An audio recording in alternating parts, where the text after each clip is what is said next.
So one of the ways that we get ready to meet God is by getting ready. Now, what's the ready that we do? Like we just said, that when we go into prayer, prayer is described as war, as battle. Now you might think, why is it described as battle? Because did anybody ever start praying, and exactly at that moment, what was the first thing that you start thinking about? Your grocery list. Oh, that thing that you forgot to do this morning. Oh, that thing that you want to do later. Oh, that inappropriate thought. Oh, you didn't think about any of those things the entire day. The second that you actually begin, okay?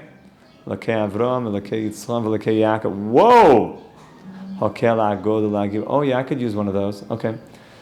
And then where did those thoughts come from? The entire day, I was not thinking about how I want to, purchase a new, pillow case because mine was wearing out. And it's so funny. Exactly, precisely at that moment, I start to think about the weirdest things. So you have to be able to fight and push those thoughts away. So the Torah describes going into davening as like going into battle. And what's one of the ways that a person goes into battle? So, like they say, they gird themselves. When you put on a gartel, when you put on like a belt, the belt is like a element of strapping up, getting ready. When you you tighten your belt, there's a certain feeling of going out to battle, right? Gird oneself. That is one of the prime ideas about wearing the gartel, is the awareness. I have a mitzvah, get ready, I'm going to meet God through prayer. I know that process is going to be quite a battle, because whenever you have an amazing opportunity, so your good friend the Yetzer Hara, the snake, comes and tries to distract you from that experience. Therefore, you have to be ready for war, ready for battle. We put on the gartel, that when you go into it, there's a certain amount of I know what I'm getting myself involved in, and I'm ready for it. Now, you might say, why is the gartel right there? So one of the elements is that, where do we put a gartel? We put a gartel between two major parts of our body. What are the two major parts? The heart and the stomach. The heart, let's say the heart, and the mind and the heart is sort of above the gartel, and the lower, below the gartel, like they call, below the belt. In boxing, you're not allowed to hit below the belt. Why not? Because that's just not cool. But below the belt that's the area of, we say, desire. And that area oftentimes gets out of control, and a person starts thinking, not using his brain, but thinking using that area. That thoughts that come that are just a product of lusts and desires, is that lower area is the one that's actually doing the talking. Comes from the heart, So the idea is, yes, is the heart, but that lower area has been involved, and therefore that area, in the time of prayer, we really say, God, I want that I'm able to think clearly. I want that I'm not thinking using that part of myself, which sadly a lot of humanity thinks using that. Most of the marketing industry plays on that very fact, that people think using the lower part below the belt, and never they could sell anything as long as they awaken that area. So when a person goes into prayers, he's trying to say, Hashem, I want to talk to you and have an intimate relationship with you. But it's pretty distracting if the entire time I'm getting all of these random thoughts. That's why when a person is very careful guarding that lower area, his mind is very, very clear. His mind is able to focus and be present. But when a person is, God forbid, not careful, everything is scattered. Everything is blurry and messed up, and he's not there. His mind goes in wild places. The big tzaddik, in 1 second, by seeing a person, we say that that area we call the Mila, right? The Mila. That's a Mem, a Yud, a Lamed, Hey. Mila. Mila means that area. Mila is the same word as a word, a Mila. Okay? What's the Gematria of Mila? Mem is 40, Yud is 10, Lamed is 30, Hey is 5. Mathematicians amongst us? Let's go. 75, 35. Give me one guess, or one educated answer. 85, correct. Very good. 85. What's the word for your mouth? Your peh. Peh. 80. Hey. 5. 85. The same numerical value, which always is hinting to the same connection, intrinsic connection between those two things. That's the way that it works in Torah and Kabbalah, is when something has the same numerical value, there's some deep connection, especially if that was mentioned and spoken about by the earlier sources, that they discussed it, that element of the Mila, of that area of the body, is that you could tell the way a guy uses that by the way his milas, i.e. his words, and his peh, the way he talks. That's why it's very, very clear that it goes, you want to know how a person is behaving? Just listen to the way he talks. If his talk is pure and good, it means that area is good. And it means that if he wants his talk to be good, he wants to have clear mila and clear peh to be able to talk to Hashem. He has to make sure that the mila is also pure. They go hand in hand. It's all the same thing. That's why when you see a guy in the street and like this, and he's saying, not kosher rap, which is very nice actually, but let's say not kosher style, where there's too many words that would not be becoming of somebody who is a dignified human being.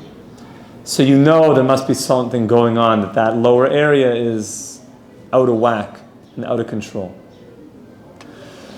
And therefore, where do we strategically place the gartel? We place it between that lower area and the upper area. And we're saying that I am about to venture beyond the consciousness of that space, and I want to free that desire in order to think clearly, speak clearly.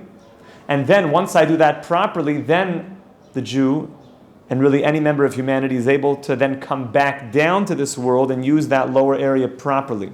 That's why for us, we don't believe in going up to the mountain and staying there forever. You don't wear the gartel all the time. But we have to know when to put on the gartel, if you know what I'm saying. You have to know when to say, okay, I need to go up the mountain to have clear, pure transmission and relationship and intimacy with God. And then I'm going to be able to use that lower area in a healthy way, in the healthy setting, in the healthy relationships with one's wife. That's right, in the right time, everything, because it's all done in the healthy way. Yeah? Answer the gartel question? I think everybody's wearing a gartel tomorrow. Yeah. No, some people... So by the way, this is a halacha. This is something in Jewish law because of hikoin, like we explained. Now you might say, well, if that's the halacha, why doesn't everybody do it? So some are lenient and say that it's enough that you're able to have any separation between the head, heart, and the lower regions. And therefore, it used to be in the times of the sages, in the times of the Beis HaMikdash, that you know how we dressed? In tunics. Tunics, long robe, and therefore, if a person looked underneath his shirt, it would go all the way. And therefore, there was a need there because there was no separation. But nowadays, that we wear underpants with a tight elastic, then it should be that there's no actual straight line. You actually have a blockage, and therefore it should be fine.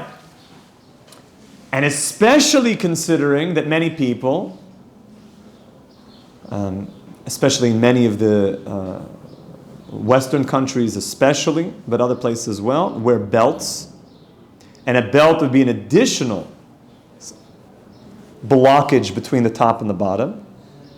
And therefore, according to halacha, it should be that you don't have what's called libay royas ha'erva, that your heart is seeing your lower regions.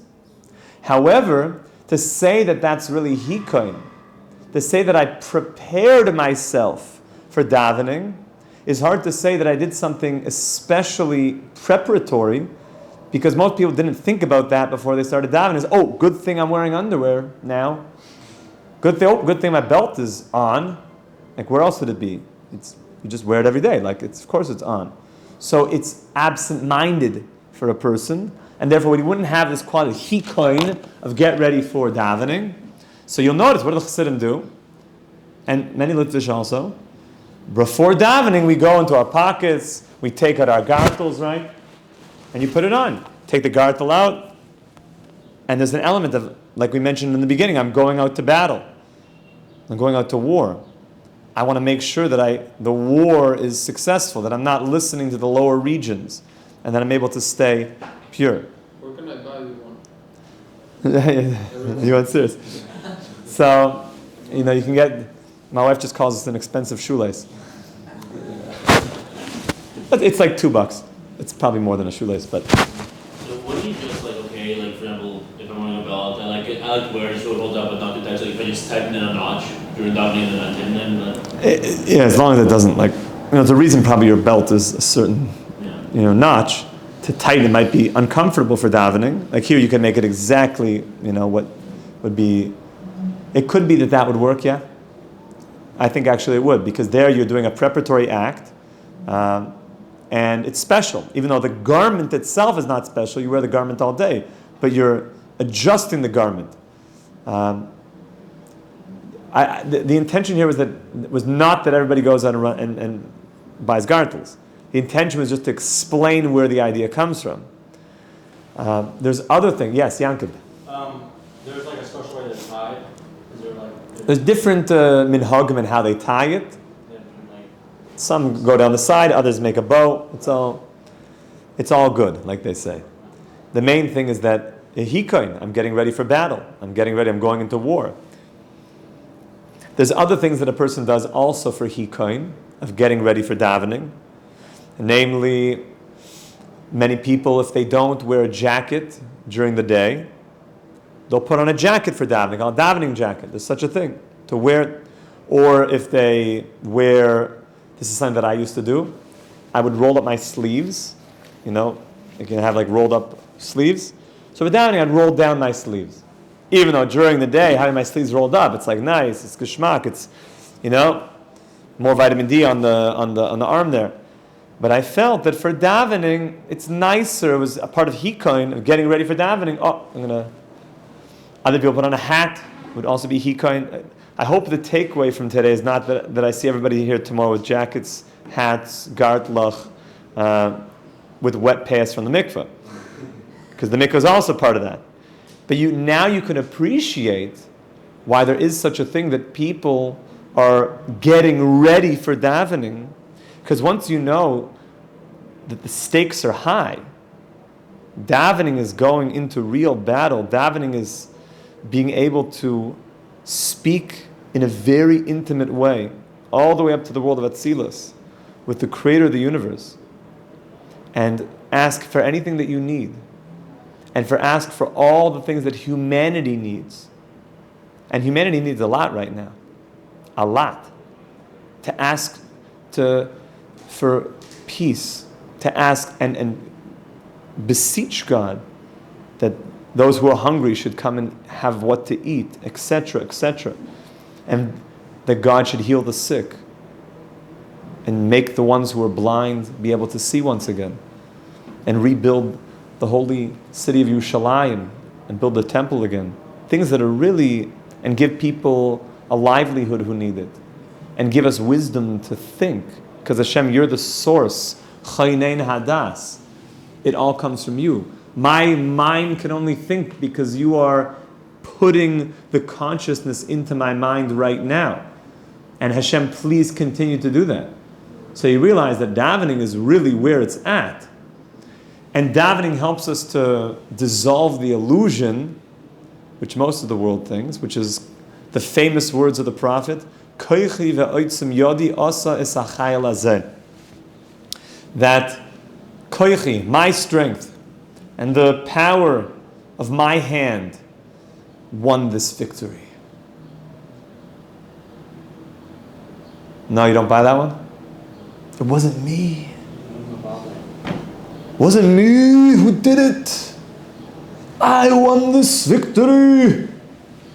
So what do we respond to that person? No. Hashem, who allowed your hand to move? Who allowed you to do this? I was speaking to somebody recently that he told me he was one of the best Fortnite players in the United States of America. He said he was following Ninja for a certain time in his life, but like he went in a different direction. Like he was up there though. He was top tier in Call of Duty. Like literally one of the best. Countless hours. I don't want to tell you how many hours he spent playing. It would not be, you wouldn't believe. Now he was good. And there was a feeling he had, like I knew, he was called a sniper, or quick sniper, something like that. There's a name for these things. Quick scope. He was one of the best quick scopes, I think, in all of America. I said the ninja. He's like, no, it wasn't his mahalach. Like he was like everything, but not lav dafka that. That he didn't even have to go he just quick and then scoped it. And that was it. He said he was the best.